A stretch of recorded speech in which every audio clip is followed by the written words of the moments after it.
just when you thought it couldn't get any crazier for the San Antonio Spurs after landing the number 2 pick and trade reports running wild, a secret suitor in the Utah Jazz has emerged with reports linking Lauri Markkanen to the San Antonio Spurs as Utah is aggressively pursuing moving up in the draft. We have to dive into the most recent report from Evan Siddery about this crazy situation. Lauri Markkanen, how he would fit into the Spurs, and what one site has is a trade possibility that you guys are definitely going to want to see. There's some crazy stuff going down for the Spurs right now, and we're here to talk about all of it on Spurs Digest. And you know what? Let's just dive right into it. And we got to start with the big report. Here it is. Evan Siddery says, keep an eye on the Jazz as a team who could aggressively explore the idea of attempting to trade up after falling to number 5 overall. They have multiple first-round picks in 25, 27, 29, and 31, plus intriguing veterans with value like John Collins and Colin Sexton. Now, you want to make your team better? John Collins and Colin Sexton, they're guys who can help you do it. They're not superstar guys, but they're depth guys. Not to mention, Utah could package, look, again, a first in 2027 or 2029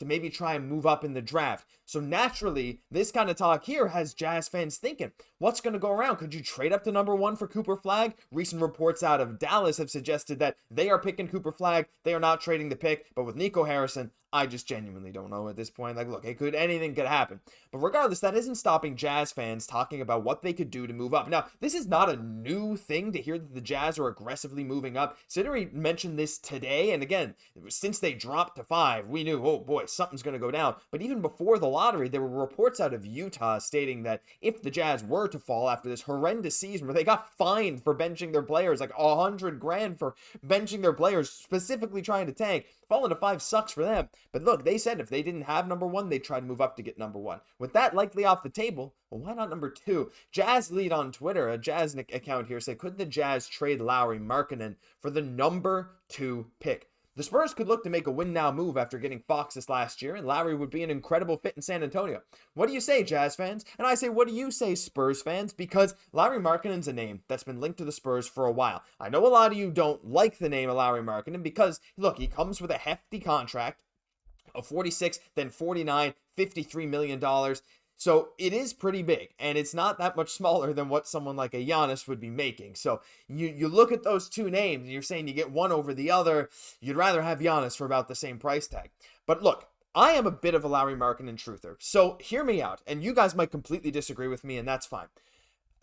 My problem is with the money, but I think Lauri Markkanen is genuinely a very, very good fit in San Antonio in terms of play style. These numbers, they don't wow you, but you have to remember that this Jazz team specifically was built to tank. It's the Danny Ainge special. He doesn't know he knows what he's doing. He's trying to get good draft picks, trying to do all this crazy stuff. This was the worst team in the NBA. Lauri Markkanen missed a lot of games because he was injured, and this isn't reflective of his normal career path. Like, I mean, look at this. He was an all-star just 2 years ago. Even last year, 23.2 points a game, 8 rebounds a game, and like even still 2 assists a game. He was the most improved player. This guy is a great talent. He is often injured, but when you look at the Spurs makeup, a stretch 4 who can play a bit of the 3, who can even play a bit of the 5, who's 7 feet tall, that fits so well next to a guy like Victor Wembanyama, and he won't have to be the guy in San Antonio like he's had to be for this horrendous Utah team. This year, he was the focus of every single defense. And those slightly better Utah teams, when he moved there, 40% from 3 on 8 attempts a game in 23-24, 39% the year before. The field goal percentage is good. He's not horrendous defensively, so naturally, he's a fit. But again, the contract is a big question, and would the Spurs even trade someone like a Dylan Harper for Lauri Markkanen? We watched Dylan Harper play. To me, he's the pretty clear number 2 pick right now. I think he's an unbelievable prospect. So would you really want to move him for a guy like Markkanen? And Markkanen, again, would be a win-now move. Harper, again, the concern about him would be, does he fit the Spurs' long-term plan with this this logjam, I should say, of guards in Stephon Castle and De'Aaron Fox? Maybe, right? If the Spurs are ready to win, Markkanen could be, hey, again, a good fit, but the money. The money is the big problem here now, right? So you bring in Lauri Markkanen, and as of next year, he's making whatever, 40-something million. Probably have to get rid of Vassell, but hey, that is a bit of a concern moving forward. But I want to dive into the exact mock trade here, because this is the thing that I need you guys to see.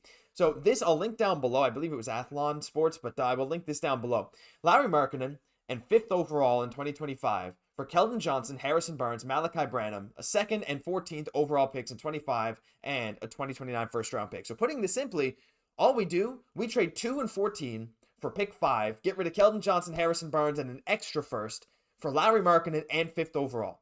This is why I think this trade is not that bad. This proposed trade. I don't know if the Jazz would do this, but if you're moving down just from 2 to 5, I know the difference between Dylan Harper and whoever you pick at 5, well, maybe if Ace Bailey's there, probably not BJ Edgecombe. Tre Johnson, he's going to still be there, but there's rumors that he's going to slip in the draft. Whatever. There's a lot of guys, a lot of names that you could pick at 5, but you're going from 2 to 5.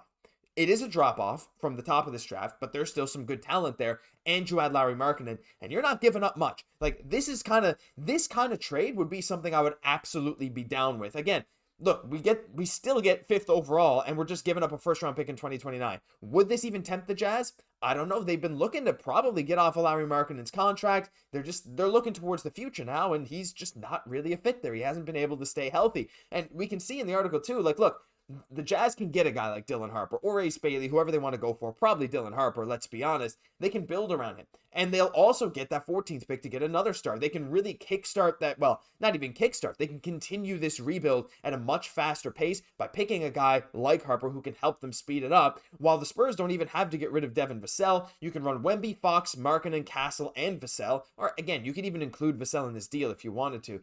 And you still have Jeremy Sochan, and you still get the 5th overall pick. There's a chance the Spurs wouldn't even have to add the 2029 pick, though I think they probably would. It depends how you see Lauri Markkanen's contract, but he was linked to the Spurs all last summer. This is the kind of move I would absolutely be down with. I need your thoughts on this right now because, again, the money situation, it does hurt. But I am a genuine believer that if you look at Lauri Markkanen's career statistics and you look at how he's produced when he's at least had some other talent around him, at least a little bit in Utah. I know it's been a bit of a rough situation in Utah. It's never been an amazing team, but he has that potential to be unbelievable. He will not have to shoulder the offensive load in San Antonio. You put him next to De'Aaron Fox, Stephon Castle, Victor Wembanyama. This guy is going to get open threes all day long. And over his career, when he's had good looks at 3, he shoots 40% on a high volume. He can also score in the paint. He can also post up. He can get rebounds. Like, he's not that bad a rebounder. This past season, again, he was hurt a little bit. He missed a lot of time, and this Jazz team was just really, really bad and borderline, not even borderline. They were just trying to lose. I think Markkanen is more like the 23 to 25 point per game scorer with 50% from the field, 40% from 3. That's the guy. Like, he's basically a 50-40-90 guy. Like, I just want to point that out again. 23-24, 48% from the field, 39.9 from 3, 89.9 from the free throw line. This is basically a 20-plus point per game scoring 50-40-90 7-foot guy who can play the 3 or the 4. You don't find those very often. And I think even though his contract is big, his value in the Spurs system would show that he is worth that. If we don't want to give up the assets it would take to get Giannis Antetokounmpo, I think Lauri Markkanen makes a lot of sense as a secondary guy.